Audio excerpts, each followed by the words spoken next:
வணக்கம். இன்றைய முக்கிய செய்திகள். புதுவையில் வெப்ப அலை வீசுவதால் கடல் அரிப்பு, இடி, மின்னல் ஆகியவை பேரிடர்களாக அறிவிக்கப்படுவதாக புதுச்சேரி மாவட்ட ஆட்சியர் குலந்துங்கன் தெரிவித்துள்ளார். இது குறித்து அவர் வெளியிட்டுள்ள செய்திக்குறிப்பில், அண்மை காலமாக கோடைக்காலம் மிக நீளமாக மாறி வருகிறது. அத்துடன் வெப்பமும் அதிகரித்து வெப்ப அலை வீசி வருகிறது. கடலோரங்களை பொறுத்தவரை கடல் நீரானது கரையினை அரித்து நிலத்தை நோக்கி முன்னேறி வருகிறது. மேலும் மழை காலங்களில் குறைவான நாட்கள் மட்டுமே மழை பெய்தாலும் ஓரிரு நாட்களிலே இடிமின்னல் காற்றுடன் பெய்து பேரிடராக மாறிவிடுகிறது.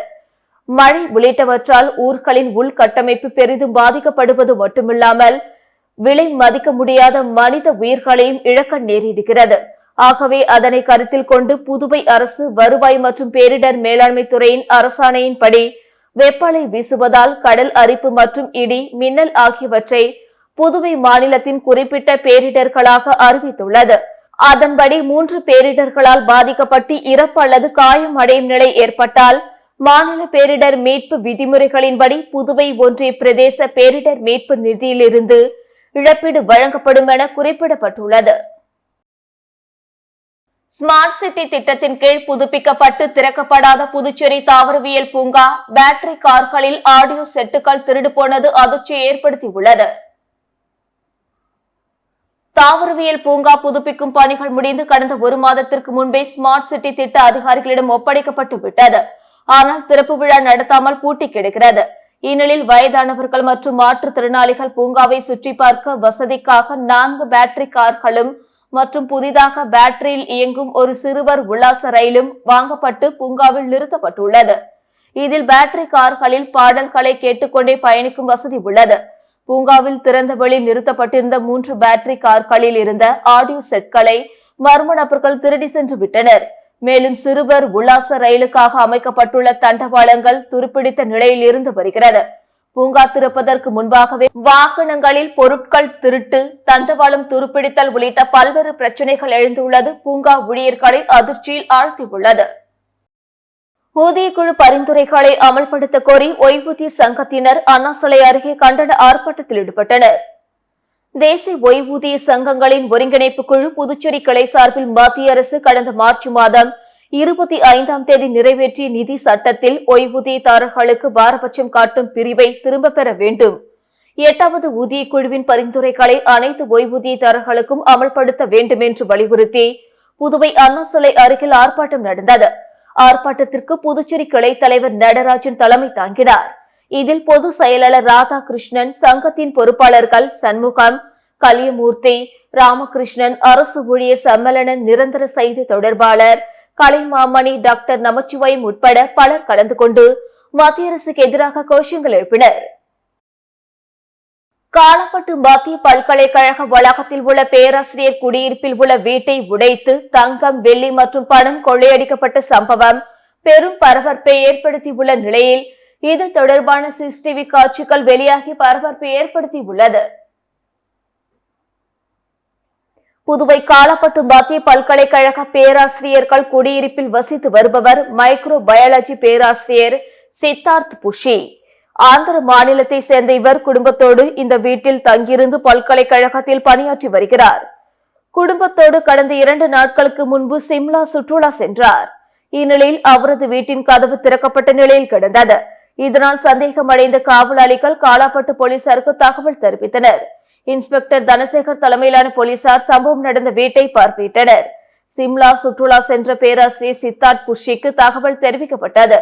பேராசிரியரின் நெருங்கிய உறவினர்களை வரவழைத்து பார்த்தபொழுது வீட்டின் பீரோவில் இருந்த 232 கிராம் தங்க நகைகள், வெள்ளி பொருட்கள் என மொத்தம் ரூபாய் 25 லட்சம் மதிப்புக்குள்ளான பொருட்களும் ரொக்க பணமும் கொள்ளையடிக்கப்பட்டது தெரிய வந்தது. இது குறித்து காலாப்பட்டு போலீசார் வழக்கு பதிவு செய்து விசாரணை நடத்தி வருகின்றனர். இதனிடையே இந்த திருட்டு சம்பவம் தொடர்பான சிசிடிவி காட்சிகள் வெளியாகி பரபரப்பை ஏற்படுத்தியுள்ளது. பணி நிரந்தரம் செய்ய வலியுறுத்தி 4வது நாளாக போராட்டத்தில் ஈடுபட்டு வரும் ஒப்பந்த ஆசிரியர்களில் 5 பேர் மயக்கமடைந்து மருத்துவமனையில் அனுமதிக்கப்பட்ட சம்பவம் பரபரப்பை ஏற்படுத்தியுள்ளது.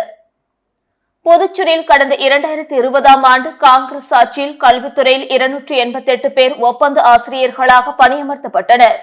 அவர்கள் பணி நிரந்தரம் செய்ய வலியுறுத்தி தொடர்ந்து அரசுக்கு கோரிக்கை விடுத்து வந்தனர். இந்த நிலையில் நடந்து முடிந்த சட்டமன்ற கூட்டத்தொடரில் ஒப்பந்த ஆசிரியர்களை பணி நிரந்தரம் செய்ய அரசு நடவடிக்கை எடுத்து வருவதாக கல்வித்துறை அமைச்சர் நமச்சிவாயம் தெரிவித்திருந்தார். இதனிடையே கடந்த வாரம் அவர்களுக்கு இந்த கல்வியாண்டுக்கு அவர்களுக்கான ஒப்பந்தம் வழங்கப்படவில்லை. இதனால் அதிர்ச்சியடைந்த ஆசிரியர்கள் பணி நிரந்தரம் செய்ய வலியுறுத்தி கடந்த 4 நாட்களாக இரவு பகல் என சட்டப்பேரவை அருகே அறவழி போராட்டத்தில் ஈடுபட்டு வருகின்றனர். இந்த நிலையில் இன்று ஆசிரியர்கள் போராட்டத்தை கைவிடுமாறு கலைந்து போக்க செய்ய வலியுறுத்தியும் காவல்துறையினர் வலியுறுத்தினர். இதனால் இரு தரப்பிற்கும் கடும் வாக்குவாதம் ஏற்பட்டது. அப்பொழுது 5க்கும் மேற்பட்ட ஆசிரியர்கள் மயக்கமடைந்து விழுந்ததால் பரபரப்பு ஏற்பட்டது. அப்பொழுது பாதுகாப்பு பணியில் ஈடுபட்டிருந்த பெண் காவலர்கள் மயக்கமடைந்த ஆசிரியர்களை தூக்கி கொண்டு சென்று அரசு மருத்துவமனையில் அனுமதித்தனர். இது குறித்து தகவல் அறிந்த காங்கிரஸ், திமுக, அதிமுக கட்சி தலைவர்கள் போராட்ட களத்திற்கு நேரடியாக வந்து ஆசிரியர்களுக்கு ஆதரவு அளித்து போலீசாருடன் பேச்சுவார்த்தையில் ஈடுபட்டனர். இதனால் சட்டப்பேரவை அருகே பதட்டமான சூழல் நிலவி வருகிறது.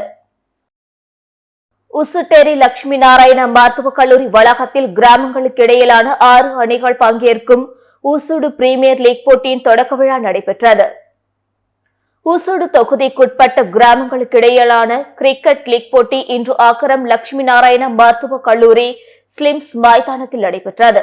இப்போட்டியில் Akkaram Zion Seagulls, Thondamanatham Pelicans, Sedarapet Eagles, சாய்ஜே Kiran, Skylarks, Pillaiyarkuppam, Koodapakkam, Mohit Phoenix, Kurumbapet, King Fishers உள்ளிட்ட 6 அணிகள் வீதம் மொத்தம் 90 வீரர்கள் ஏல முறையில் தேர்வு செய்யப்பட்டு ஒவ்வொரு அணியிலும் தலா 15 வீரர்கள் பங்கேற்றனர்.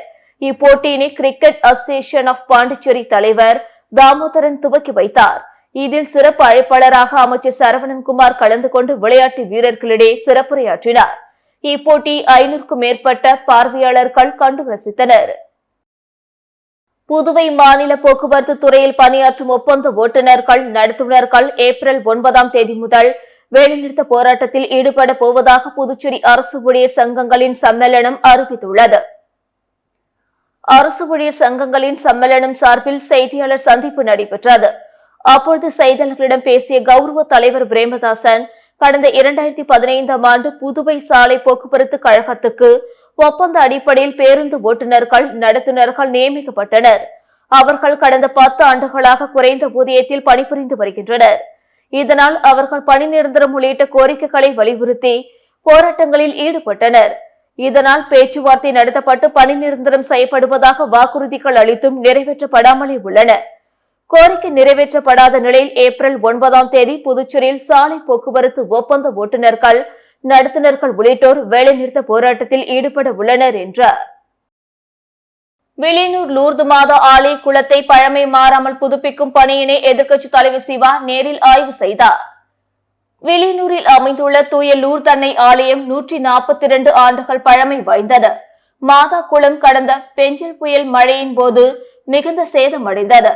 இதனைத் தொடர்ந்து எதிர்க்கட்சித் தலைவர் சிவா முயற்சியால் மாதா குளம் புதிதாக கட்டுவதற்கான ஆயத்த பணிகள் தொடங்கப்பட்டது. அதன் ஒரு பகுதியாக பொதுப்பணித்துறை நீர்ப்பாசன கோட்டம் மூலம் மாதா குளத்தை புதிதாக கட்டுவதற்கான திட்ட வரைபடம் தயார் செய்யப்பட்டு இன்று பொதுப்பணித்துறை அதிகாரிகள், மாதா கோவில் பங்கு தந்தை ஆல்பர்ட் மற்றும் நிர்வாகிகளுடன் சட்டமன்ற எதிர்க்கட்சித் தலைவர் சிவா குளத்தை நேரில் ஆய்வு செய்தார். அப்பொழுது குளத்தை பழமை மாறாமல் சுற்றுலா பயணிகளை கவரும் வகையில் கட்டுமான பணியை மேற்கொள்ளுமாறு அதிகாரிகளிடம் அவர் கேட்டுக்கொண்டார். இந்த நிகழ்ச்சியில் வில்லியனூர் லூர்து மாதா ஆலய பங்கு தந்தை ஆல்பர்ட், ஊர் முக்கியஸ்தர்கள், விஸ்வநாதன், திமுக நிர்வாகிகள் உட்பட பலர் கலந்து கொண்டனர். பணி நீக்கம் செய்யப்பட்ட ஆசிரியர்கள் மீண்டும் பணி நிரந்தரம் செய்யப்படுவர் என சட்டமன்ற உறுப்பினர் VP ராமலிங்கம் உறுதியளித்துள்ளார். புதுச்சேரி அரசு கல்வித்துறையில் ஒப்பந்த அடிப்படையில் ஆசிரியர்கள் பணியாற்றி வந்தனர். அவர்களின் பதவிக்காலம் முடிந்த நிலையில் பணி நீக்கம் செய்யப்பட்டு கல்வித்துறை அறிவிப்பு வெளியிட்டது. இந்த நிலையில் பணி நீக்கம் செய்யப்பட்ட ஆசிரியர்கள் சட்டப்பேரவையில் உள்ள மாதா கோயில் முன்பு தொடர்ந்து அறவழி போராட்டத்தில் ஈடுபட்டு வருகின்றனர். இந்த நிலையில் அங்கு வந்த சட்டமன்ற உறுப்பினர் VP ராமலிங்கம் போராட்டத்தில் ஈடுபட்ட ஆசிரியர்களை சந்தித்து பேச்சுவார்த்தை நடத்தினார். முதல்வர் மற்றும் அமைச்சர்கள், சட்டமன்ற உறுப்பினர்கள் தங்களுக்கு ஆதரவாக உள்ளதாகவும் விரைவில் பணி நிரந்தரம் செய்யப்படுவீர்கள் என உறுதியளித்துள்ளார். கவர்மெண்டில் ஓசி சிகரெட் கேட்டு டீக்கடை வியாபாரியை கத்தியால் வெட்டி 2 பேரை போலீசார் கைது செய்தனர். புதுச்சேரி அடுத்த தமிழக பகுதியான கடப்பேரி குப்பத்தை சேர்ந்தவர் ஹரிஷ். இவர் ஜிப்மர் மருத்துவமனை எதிரே டீ கடை நடத்தி வருகின்றார். நேற்று முன்தினம் திலாசுப்பேட்டை வீமன் நகரை சேர்ந்த சசிகுமார், குருமாம்பேட் ஆறுமுகம், கிருஷ்ணராஜ் ஆகியோர் மது போதையில் ஹரிஷ் கடைக்கு சென்று ஓசியில் சிகரெட் கேட்டனர். இதற்கு ஹரிஷ் பணம் கொடுக்காமல் சிகரெட் தர முடியாது என கூறினார். ஆத்திரமடைந்த சசிகுமார் மறைத்து வைத்திருந்த கத்தியால் ஹரிஷின் முகத்தில் வெட்டியும், கிருஷ்ணராஜ் கடையில் இருந்த சோடா பாட்டிலை எடுத்து ஹரிஷின் தலையில் தாக்கியும் கொலை முயற்சியில் ஈடுபட்டனர். படுகாயமடைந்த ஹரிஷ் ஜிப்மரில் அனுமதிக்கப்பட்டார். அவர் அளித்த புகாரின் பேரில் கோரிமேடு சப் இன்ஸ்பெக்டர் ரமேஷ் மற்றும் போலீசார் வழக்கு பதிந்து சசிகுமார், கிருஷ்ணராஜ் ஆகிய இருவரையும் கைது செய்து சிறையில் அடைத்தனர். இத்துடன் செய்திகள் நிறைவடைந்தன. வணக்கம்.